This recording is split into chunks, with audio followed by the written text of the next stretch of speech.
హైదరాబాద్ నగరంలో దారుణ ఘటన జరిగింది. సినిమా షూటింగ్ లో ఆశ చూపించి అనాథ యువతిపై యువకులు లైంగిక దాడికి పాల్పడిన ఘటన వెలుగు చూసింది. సినిమా షూటింగ్ ఉంది, ఛాన్స్ ఇప్పిస్తానని నమ్మించి తమతో తీసుకెళ్లారు.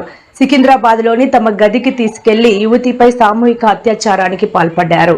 2 రోజుల పాటు యువతిని బంధించి తమ కామ వాంఛను తీర్చుకుని ఈ నెల 16న ర్యాపిడో బుక్ చేసి యువతిని పంపించి వేశారు.